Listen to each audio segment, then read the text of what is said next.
Hi, everybody. I'm Melinda Gallant, and I want to welcome you to a very interesting and important Cape Conversations.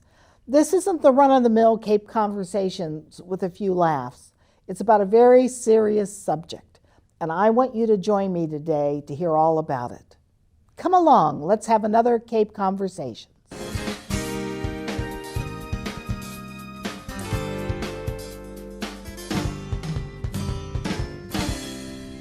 Hi, everybody. I'm so excited to be here today with two lovely ladies who are going to talk about a subject that we may not want to hear about and we may want to shut our eyes to and close our ears off to, but we shouldn't. We need to discuss it, and we need to know how to prevent it and how to recognize it. And I am with Jetta and Beverly, and you are with The Enough Abuse. The Enough Abuse, and it's all about Child sexual abuse prevention. prevention. Yes. That's the key word, isn't it? It really is, because we know that unless people are aware of the problem, talk about it, and take specific actions to make sure that it doesn't happen to their children, we will always be running in place. Right. And so we're here today really to talk about the issue, but also what parents and other concerned people in the community can actually do about it. Concrete, practical ways that they can address this issue. Sure. And the thing about sexual child abuse, it isn't always visible on the skin. It's not necessarily a black eye or a handprint. It's something different. That's right. You know, child sexual abuse is part of what we call child maltreatment, but that can include physical abuse, neglect, emotional abuse. Right. But sexual abuse is one of those very pervasive kinds of maltreatment that has not only immediate impact on the life of a child and a family and a community, but long-term consequences that can go into adulthood. Of course. Of course. In terms of depression and mental health issues. So you are the national. Well, our organization has been in Boston for 65 years. Holy smokes. We are the longest active child advocacy organization in the country. And for all these years, our goal was to be a voice for the most vulnerable children in the Commonwealth. And over the course of the decades, that has included black market babies, homeless and runaway youth, children dealing with suicide and depression, HIV/AIDS, the whole range. But then in 2002, we received a 5-year grant from the Centers of Disease Control and Prevention, one of only 3 in the country, who basically challenged us to build adult and community responsibility for preventing child sexual abuse. Oh, wow. Up until that time, the only interventions were, you know, puppet shows and coloring books, helping kids learn how to protect themselves. Right. And the federal government said, there's something missing in this equation. You We think? need to get the adults involved. So that was our challenge, and we've been working for 2 decades now to do precisely that. Oh, that's wonderful. And you are in charge of Cape Cod. Yeah, well, I have some wonderful colleagues that work with me. Right, of course. So I have a small nonprofit that does child abuse and neglect work, Cape Cod Neighborhood Support Coalition. And when the Jetta got the grant from the CDC, they came to the Cape. They were looking for pilot programs. The Cape wasn't chosen, but about 5 years later, she came back to us, asked us if we wanted to get involved, and I think it was around 2010 that we formed the Cape and Islands Enough Abuse campaign. I see. Yeah. So are you located in Falmouth? No. So we don't have a physical location. Okay, I wasn't Yeah. sure. I know there's something in Falmouth with a similar name where they bring, people in to help people. So that's why I thought it might be the Yeah. same organization. No, so I do a lot of the work out of my nonprofit that I have. It's not mine, but the nonprofit that I run. Sure. And then my colleagues across the Cape either are working in the field or they're volunteers. Sure. Somebody that's retired or somebody that's just looking to get involved in this kind of work. So we've got a really great group of people, small but mighty. So what do you do for the Cape and Islands? Are you just giving out information for prevention, or to recognize if there may be a child that may be at risk? Yes. What do you do? So Enough Abuse has around 6 or 7 curricula that we use. We all got trained, and myself and Michael Medeiros from Mass Mentor, I think it's now called Savita Health. We're master trainers for the program. Great. But we started just going, around asking groups, particularly organizations, did they want to, be trained? Sure. And it's been slow because people don't want to talk about this subject. No, of course not. But we've had a few events over the years. We've had 2 at the college, the most recent and probably the last 5 years, where we talked about what the progression of what happens when somebody notifies, say, the police or DCF, Department of Children and Families, about a child who's been sexually abused. What's the process? What do they go through? Where are they interviewed? What happens with the court process? And we worked with the DA's office and police department, and it was a great panel. We did it 2 years in a row. And then last night we had a little program at the Great Awakenings Craft Coffee House in Hyannis, where Jetta and her colleague Grace Call, who is the new program person for education with Enough Abuse, talked about specifically online threats to children, because this is a growing concern. Yes. So we kind of plod along. We try to put ourselves wherever we can. Sure. So if I'm tabling at an event, I always have the Enough Abuse material. I've been doing the Barnstable County Fair for like 25 That must plus be fun. years. It is fun, actually. And so I have a table there in the community service tent, and I always have the Enough Abuse stuff. And so I'm able to talk. We work closely with Independence House, Domestic Violence and Sexual Assault Agency. They're kind of my partner in running the Enough Abuse campaign. We have a quarterly newsletter that we put local, state, and national news around child sexual abuse. And we just try to educate the public as best way we can. Well, Jetta, how would somebody, Cape Cod is, our little island here, is made up of really a lot of older people. A lot of people have retired here, although we still have high schools and, Of course. and what have you, elementary schools. What is something that somebody can do if somebody sees something happening?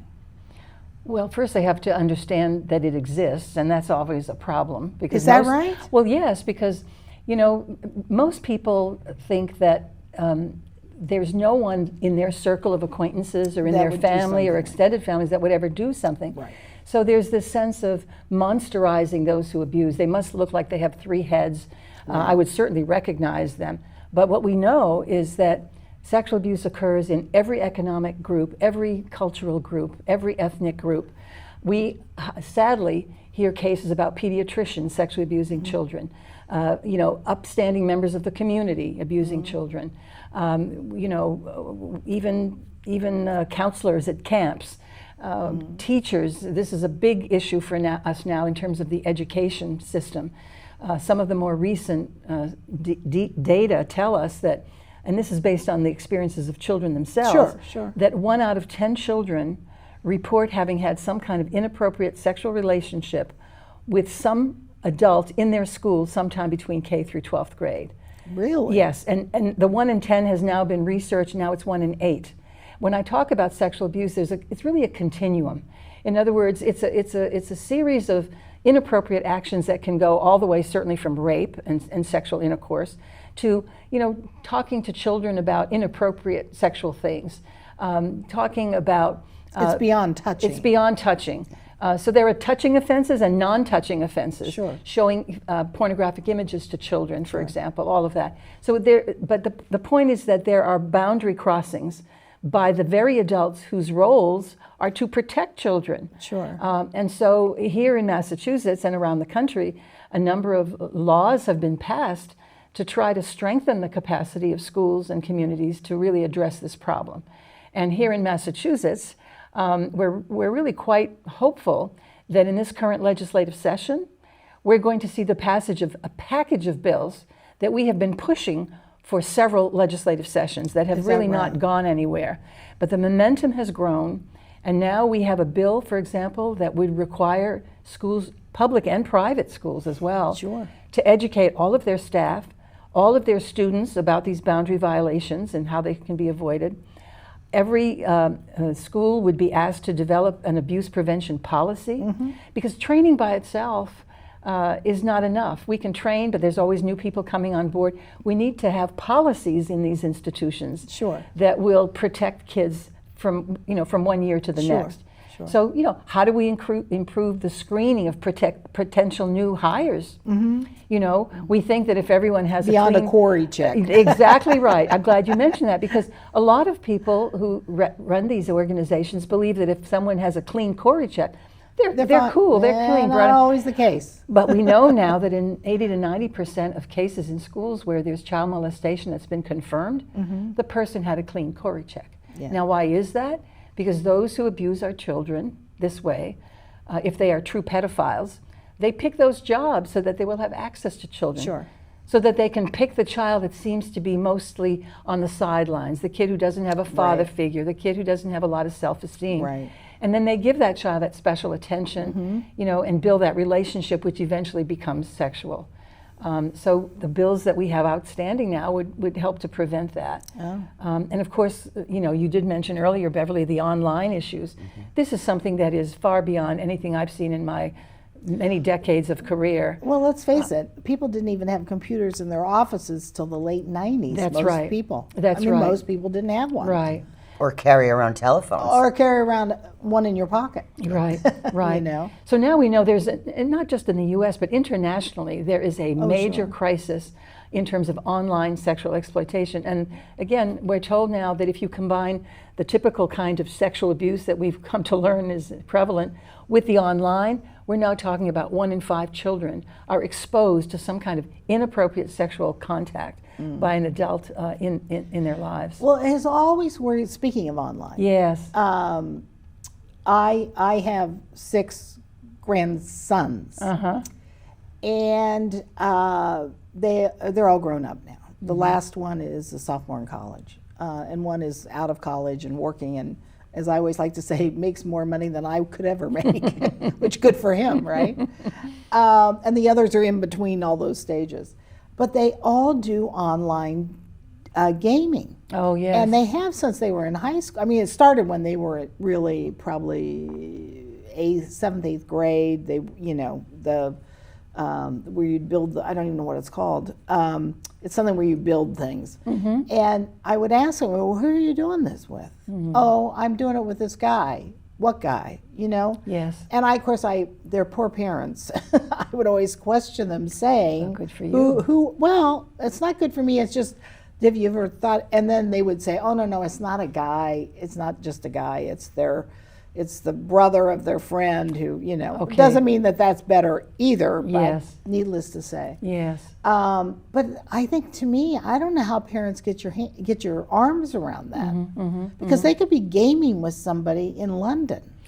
And it could be a 40-year-old man who they think is a 13-year-old girl. Right. Because of the technology now, one can even change how one's voice sounds. Yes, yeah. And so you never really know. Right. But we are really calling upon parents to really be the first teachers of their children about online safety and about privacy issues, about boundaries, because we can ask schools to provide that information, and we should, but parents really need to be on the front line. Well, it's funny because they do ads, about talking to your kids about all these things. Yes. But I've never seen an ad for talking to your kids about this. Well, you will. Oh, good. Yes. Good. In fact, last night we were announcing the fact that we have now 3 new trainings that we're going to be launching in the fall. And one of them actually is about sextortion, which is a new form of extortion online, but for sexual purposes and for money. We have a 15-year-old student who, at the age of 9, was sextorted. You're kidding Yes, me. and some kids are even In this even state? earlier. That's well, this is in another state nearby, but she was able finally to divulge this information to her parents. They got the law involved and all of that, but she went on to develop a training for her own peers. Oh my gosh. And she learned about us, reached out to us, and of course we were able to see that this was a very unusual child, Right, young woman. yeah. And we helped her to improve her training. And now she has presented it to her peers and even to parents at her local library, for example. Well, we are working with her to bring her into Massachusetts. We want to identify a particular school system that's going to welcome her. We want to be able to share this training with other youth, Sure. almost in a kind of a focus group. What did you like Sure. about this? How could you make it better? But our intention is to begin training other youth in high school so that they can take this videotaped training Sure. and can now share it. So we want to clone our dear Cynthia. So that's one curricula that we'll be launching in the fall. And then last night, our staff, Grace Cole, presented the other presentation, which is primarily for parents and the general public, and it went very, very well.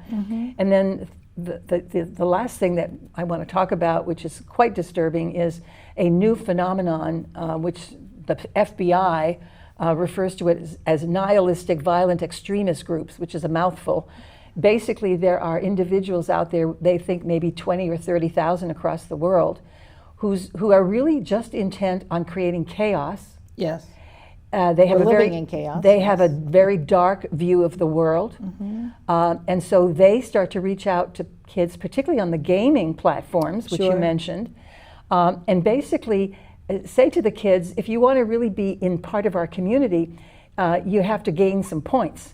So one of the ways to gain points is to, get another child to share a picture of them, showing their private parts, or what they challenge the kids to do Really? greater, more and more evil things. And the kids who are enabled by these other people get kind of hooked into it. Sure. And so, but the ante gets worse, because then they say, well, now what you need to do is to carve these certain letters on your body, and we're going to do this live stream so we can see you do it. I see. I mean, it gets very, very dark. Yes. And Well, we is have this on the dark web? No, this is in gaming. What they often do is they link up with kids in the gaming world, but then they invite them on an unencrypted site, Right. where things are going to be a lot easier to Right. to track. We have unfortunately seen a number of children who've taken their lives because they've been egged on Sure. to provide more money, and if you don't, we will share this information with all of your kids and your family, and of course, Right. at 15, any kind of teenager, Right. Their peer group is so important to them. So the Right, thought that right. someone would share these intimate photographs and they would lose their friends, their Right. reputation. For some children, it's just too much, and Right. when they can't continue to provide the money so that so that those photos won't be shared, Sure. some children feel that there's no way out except to kill themselves. Sure, sure. And so the FBI in Boston has issued a very stark directive to parents, basically saying this can happen in your town, in your community, in your home. No children who go on the web are safe from this. So we have our third training will be focusing on these unique groups of people, and we will be putting that on YouTube so that we can get the word out to many, many parents Sure. across the state and the country. Sure. Is it something that could be on like a public access television, those kind of trainings? Or is it something- Absolutely, Oh, I see. absolutely. Yeah. That's why we're here today. We Yeah. really want to use every media possible Sure, to get the sure. word out. Sure. And I think what I'm excited about is now we have a curriculum that was developed by a youth who was Yeah. sextorted Right. to be delivered by other youth. Right. Right. right. Sometimes, if you have a training, there's a talking head, and it's, Yeah. the kids don't really. Another old person. Exactly. But we think that that's going to be the magic sauce that's going to Right. really get kids to say, Right. wow, it happened to Cynthia, Right. it can happen to me. Right. So we have some exciting new opportunities coming Well, up. I understand you have all this, training for people. Yeah. But what if I'm a parent and I think something's up? How do you deal with that?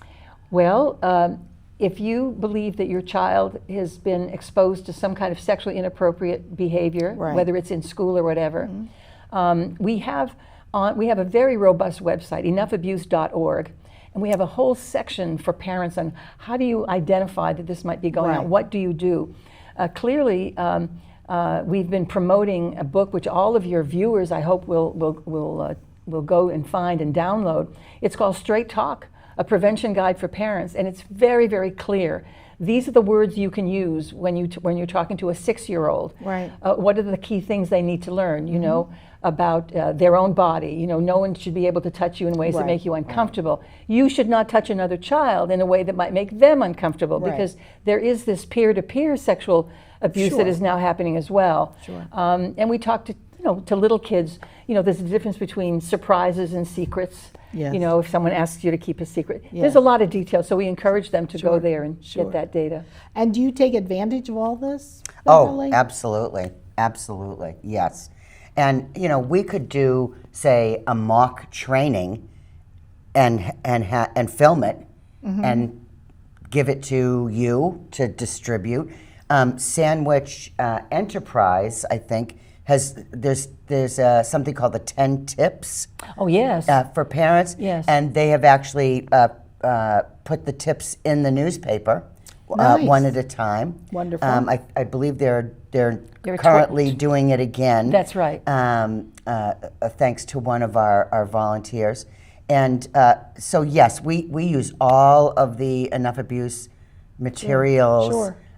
We do things like this. We bring Right. Jetta and her staff down Right. here to help us to spread the word. But you know, I think what's important to remember is that yes, we want to teach children, but we want to make sure that we're not making them responsible for Right, this. right. It's really the not their adults fault. need to take, you know, full hold of this and say, you know, I am the person that needs to be aware of what's Sure, going on. sure. I work with grandparents raising grandchildren, and so I run support groups.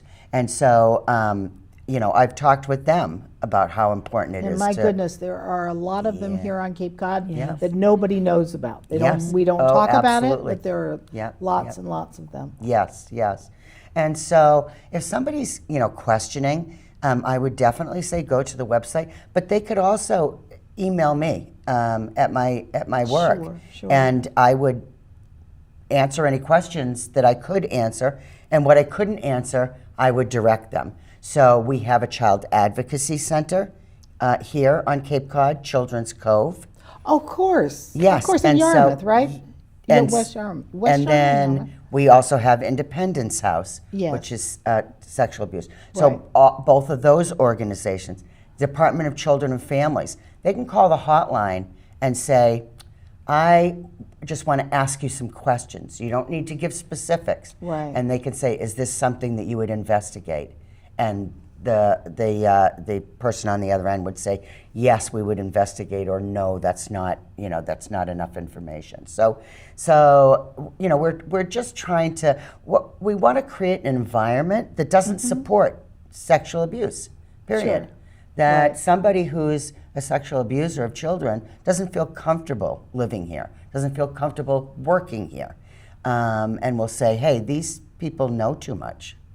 They're talking about this openly. They're not afraid Well, you're to say. transparent. That's the whole Yeah. idea. The problem is, it's always been behind closed. This didn't just start yesterday. Oh, no. know. It's been Sadly. going on forever, right? Yeah. Since Yeah. humankind started, probably. Yeah. So consequently, the more transparent you are about it, more, you know, the more air you bring to it and sunshine, then it makes people uncomfortable, I would think. Yes, it does make people uncomfortable, which is why it's hard to get a foothold. You know, and we've been doing this for, you know, over Sure.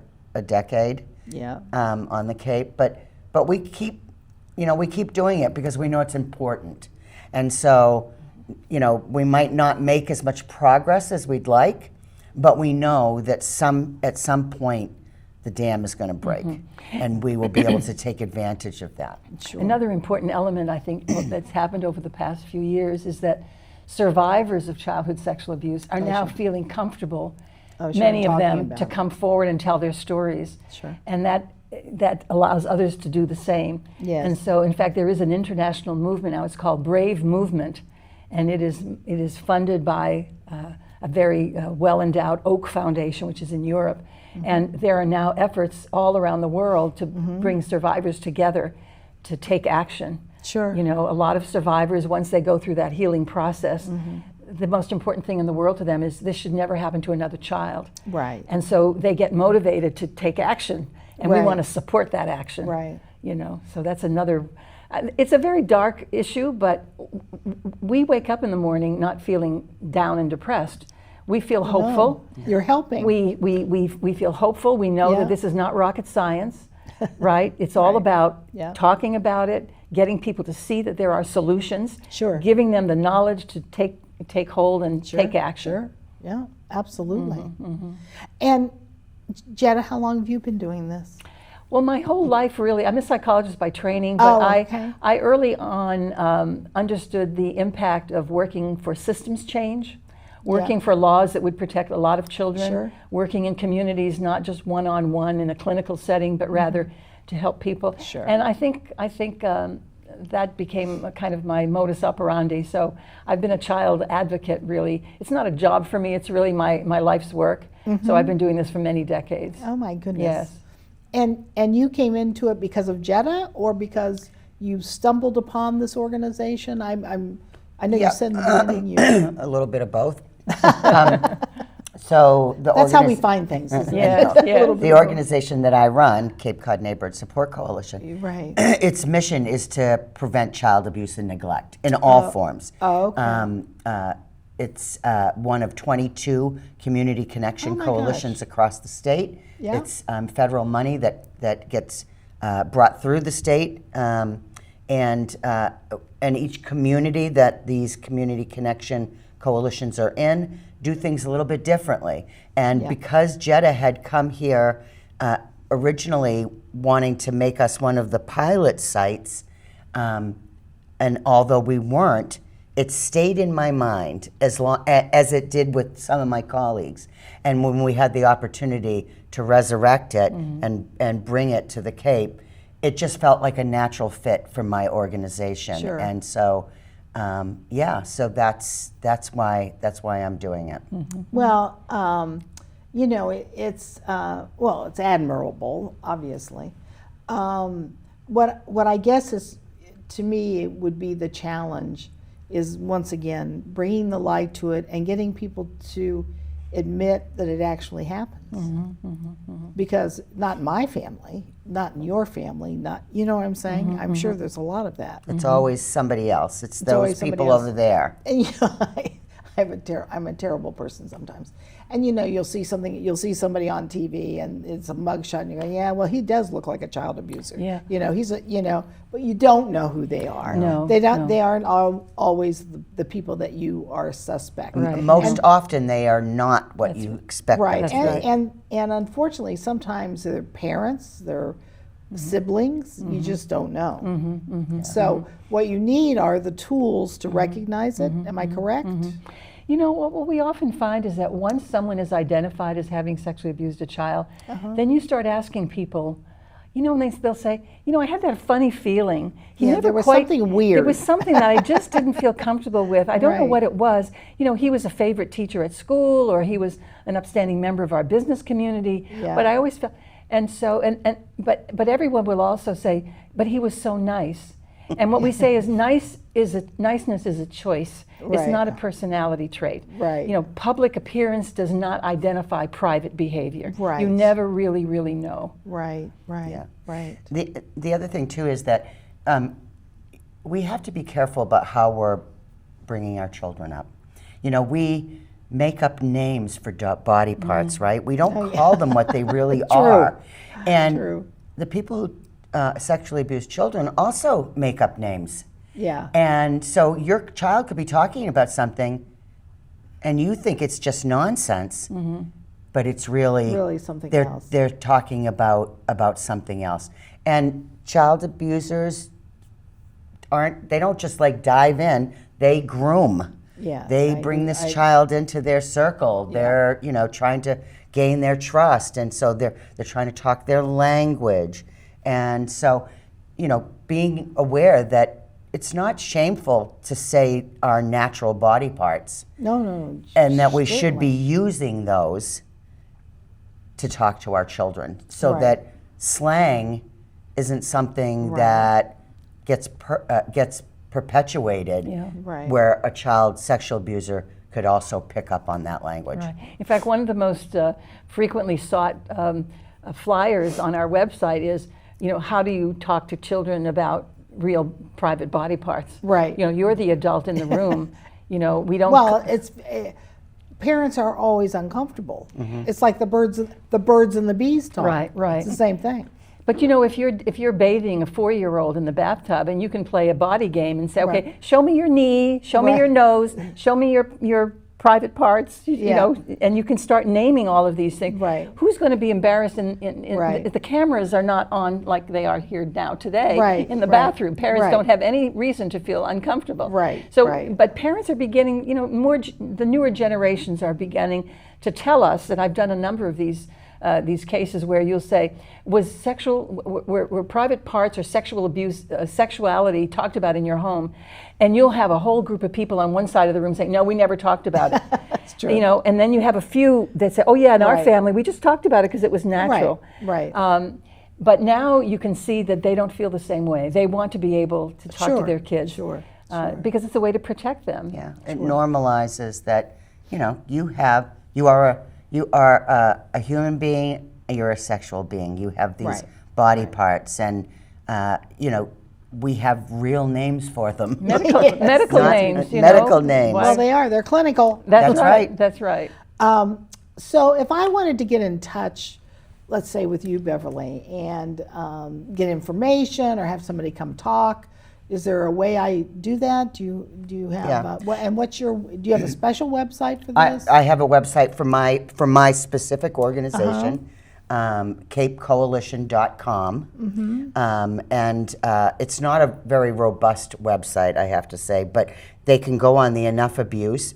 They can look up, who is the chapter in their neighborhood, and it says Cape Cod Enough Abuse campaign. Oh, there you So go. yeah, and they can always email me. It's Beverly at capecoalition.com. It's quite easy. Yeah. Yeah, and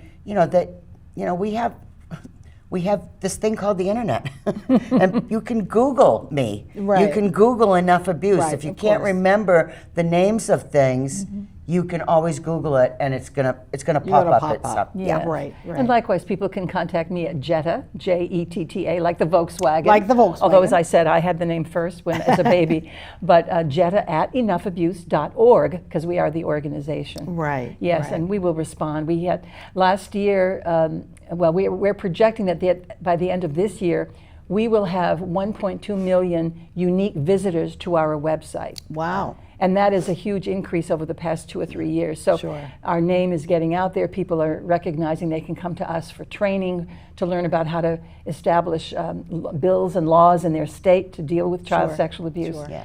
So And make no mistake, we are prevention and education. We're not the people that you would come to bring your child That's what or I was. to get counseling. That was my next question, actually. Yeah, but Yeah. we know where to send you. I've worked on the Cape in Human Services for almost 3 decades, so I'm very familiar with the terrain, and so I can refer them to Children's Cove or Independence House, or even a private therapist if that's what they're looking for. So, yeah, we want to just make sure that people know that we're here to educate around prevention. What can you do? Sure. But at the same time, we have the resources to send you where you need to go if something has happened. Excellent. Excellent. we even have connections in the country of organizations that are working with individuals who feel that they have a proclivity to wanting to have a sexual relationship with a child, Oh, dear. but they don't want to go there. They know that it's Right. damaging, and they've reached out to some individual therapists in the past who have basically said, oh, we have to report you. Yeah. But these are individuals who understand that they have this inkling. They don't understand why it's there. Right. Maybe they were sexually abused as a Well, child and themselves. maybe it's a brain thing. It could very well be, but there are groups around the country that are now working on all those problems. Isn't that amazing? It's rarely about sex. It's about power and control. Yeah. It's about power and control. Well, yeah, I mean, that's rape or anything. It's always about power and control, right? And it always is. I just want to tell you, thank you for joining me today. You were both sensational. Oh, well, thank you for having Yes, us. We're thanks excited for having to have us. this And opportunity. all of those websites will be underneath your names Wonderful. when people watch this. Terrific. So, again, thank you so much for coming. You were delightful. Thank you, Thank you Melinda. for all your efforts to keep kids safe. Well, here's the thing. It's not a very fun subject. But I now know so much more, and now I know there's a resource I could go to find out even more. Terrific. Thank you. Thank you. Wow, Jetta and Beverly. They are fantastic women doing good work, and they are with Enough Abuse. Watch the hand. So thank you for joining me today, and I'll see you next time on another Cape Conversations.